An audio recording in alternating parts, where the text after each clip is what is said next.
ইডিৰ জিম্মা শেষ এতিয়া তিহাৰ জেললৈ প্ৰেৰণ অৰবিন্দ কেজৰিৱালক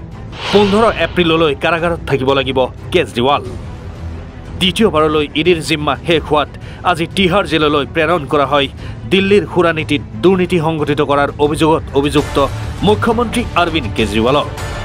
ইডিৰ জিম্মাৰ ম্যাদ আজি শেষ হোৱাৰ পূৰ্বে দিল্লীৰ ৰোজ এভিনিউ কোৰ্টত হাজিৰ কৰা হৈছিল কেজৰিৱালক আদালতত ইডিৰ অভিযোগ কেজৰিৱালে তদন্তত সহযোগ কৰা নাছিল কেজৰিৱালে ফালৰি কথা উত্তৰ দিছিল ডিজিটেল ডিভাইচৰ পাছৱৰ্ড দিয়া নাছিল কেজৰিৱালে আদালতত ইডিৰ এই অভিযোগৰ পিছতে তিহাৰ জেললৈ প্ৰেৰণ কৰা হয় কেজৰিৱালক কাৰাগাৰলৈ প্ৰেৰণৰ পূৰ্বে আদালতে পত্নী সুনীতা কেজৰিৱাল আৰু দুই সতীৰ্থ মন্ত্ৰী আতিশী মাৰ্লেনা আৰু সৌৰভ ভাৰদ্বাজক সাক্ষাতৰ অনুমতি দিয়ে কেজৰিৱালক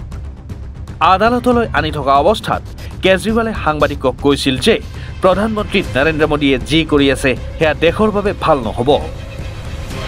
দিল্লীৰ ৰামলীলা ময়দানত ইণ্ডিয়াৰ সমদল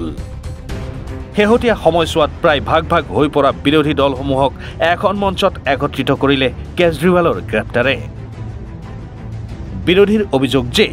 কেন্দ্ৰীয় অনুসন্ধানকাৰী সংস্থাসমূহৰ জৰিয়তে বিজেপি চৰকাৰে বিৰোধী দলসমূহক নিশেষ কৰিবলৈ উঠি পৰি লাগিছে দিল্লীৰ সুৰানীতিত দুৰ্নীতি সংঘটিত কৰাৰ অভিযোগত 21 মাৰ্চত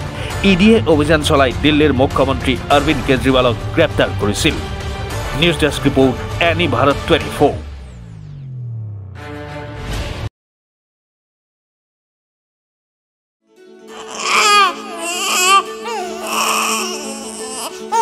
অভিনন্দন আপোনাৰ এজনী ছোৱালী জন্ম হৈছে